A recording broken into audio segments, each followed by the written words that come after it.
What if we're wearing the gi? Does sticky hands still work with the gi on? Yes, it 100% still works with the gi on. It all applies. The only thing that might make it a little bit harder is your opponent now has grips that they can work with. However, the concept still applies. You usually just need to be a little bit more adamant at your posture.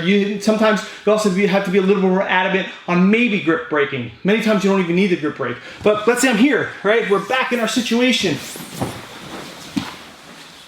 I'm like this. I'm still working my sticky hands. I don't even do this. You know how people bundle the gi up here? I don't do this. The reason why I don't do this is because lots of times this honestly doesn't really do much for me in my opinion. By me just sticking my hand here and putting my palm there, it does the same exact thing. The only thing it might do is if when I put my hand here, when he goes to slide my hand across, it might keep it there a little closer. But he does put a lot of stress on my fingers as well.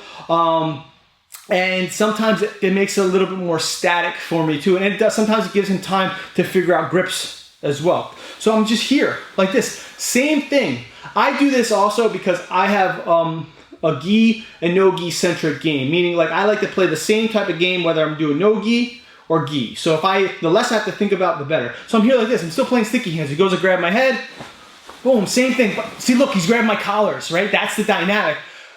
And this is where head position comes in. If I look down, him grab my collar is going to break my posture more. Now I have to really fight. But get the same, even get it deeper. So as I'm looking down, pull hard. He starts pulling me down. Now watch the difference. Keep your legs closed. Pull, pull, pull. As soon as I looked up, he started losing it. The difference between me looking down and me looking up is extremely large, but it's a very small, minute detail. So when I'm here, right, he's grabbing my collars and everything. I'm looking up and I'm playing sticky hands. Go ahead, go. He feels tension in his hands, right? And I feel strong in my neck. I'm also, the other thing that I'm doing that a lot of people can't see is I'm looking up, but I'm also like, I'm puffing my chest out. The reason I'm puffing my chest out is because it makes it harder on his grip. It makes it kind of like start slipping off. If I don't puff, so let's say I just look up and I don't puff my chest, it's a little less. But once I go here, that little bit helps. And then if I want to break it, it makes it much easier. If I'm looking down and grab, like it's so hard for me to break this. Especially like if I let go, right, to use two hands to break the grip, he's gonna break me down even more. But if I'm looking up, go ahead, grab. If I'm looking up here and then I go to break, I have a more of an opportunity to actually keep my posture up and break the grip without getting broken down, okay? That's the biggest difference between gi and no gi for the collars. But what about our sleeves here? People are like, oh, can't they grab the sleeves and start dragging you across? Yes, they have the opportunity to work and try to do that, but when he goes to do that, go. It's the same thing here, right? So he goes, now I'm switching, I'm always finding this home base. Go ahead, work. I'm always finding this home base, and I just sit here.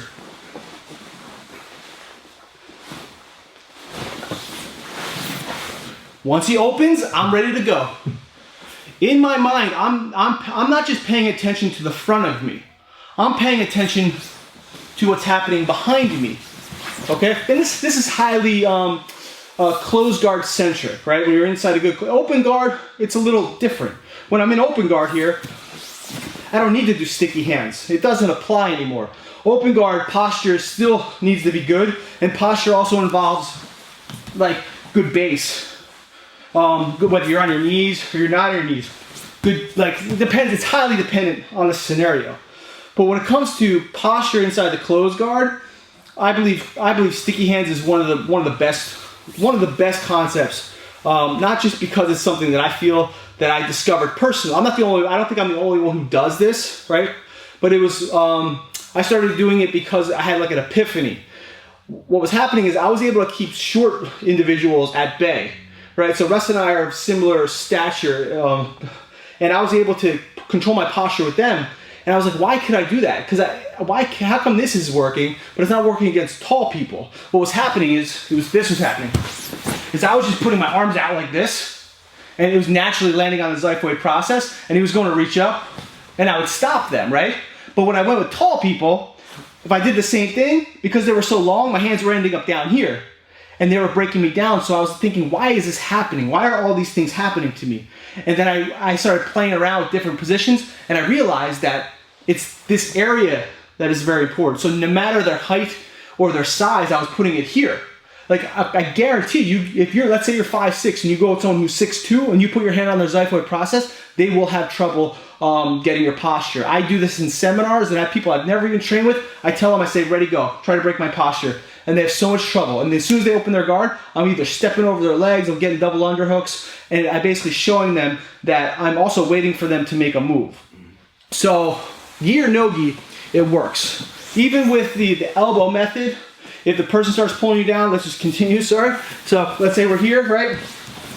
If I feel them starting to sit up on me, right? Go ahead, sit up. Boom, I still put my elbow right in here like this. Let's say he goes for an arm bar. Knowledge is power. I know certain things are going to happen. You should be paying attention to what can happen to you while you're doing certain things, so that way you're ready to react. That's what also takes you to a higher level. So I highly recommend you work on this. This was one of the #1 issues that people were having, from beginner to even advanced. Posture is very important. So definitely work on these concepts. Let me know if they work out for you. Send me an email, post below. It doesn't really matter. We'll talk about it. If you have any problems, I'll do the best I can to even help you fix them. All right? Peace.